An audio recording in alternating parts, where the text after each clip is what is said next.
Hey guys, welcome back to another video. Today I'm going to be digging up the dirt on some of the athletes that gamble in sports. Let's get into it.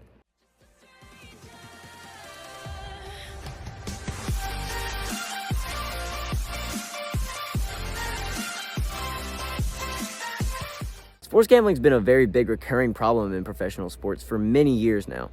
Notable professionals that have been punished for sports gambling are Pete Rose, whenever he bet on himself throughout 1985 to 1987, whenever he was the manager on the Cincinnati Reds.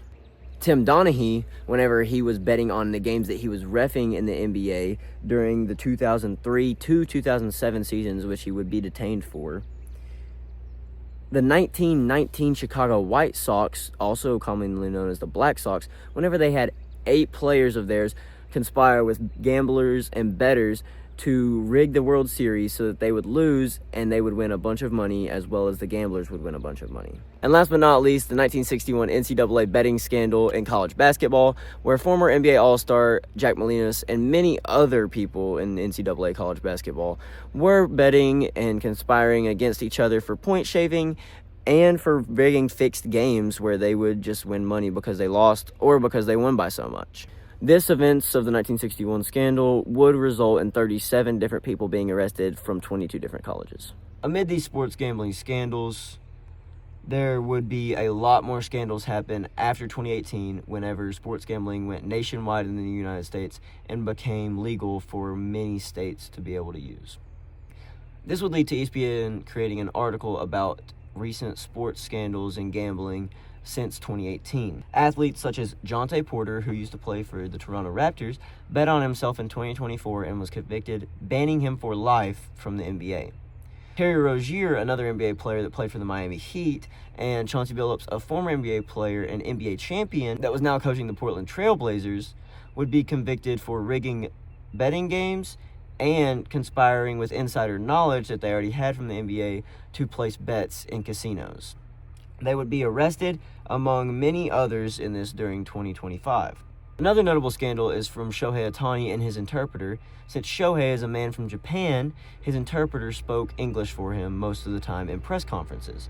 However, his interpreter was found out to be stealing money from him to cover his own gambling bets instead of Shohei gambling, like was originally broadcasted by ESPN and other news outlets. With all of this going down in the year 2024. Now let's talk about the NFL. In the year 2022, a wide receiver that goes by the name of Calvin Ridley played for the Atlanta Falcons and was on the injury reserve for a leg injury. This would lead him to think, if I'm injured and I can't play, why can't I bet on sports now that it's legal in the nation? Then he would be suspended. So Jameson Williams, a wide receiver for the Detroit Lions in 2023, and 5 other players would be convicted of gambling and suspended anywhere from 6 games to indefinite games.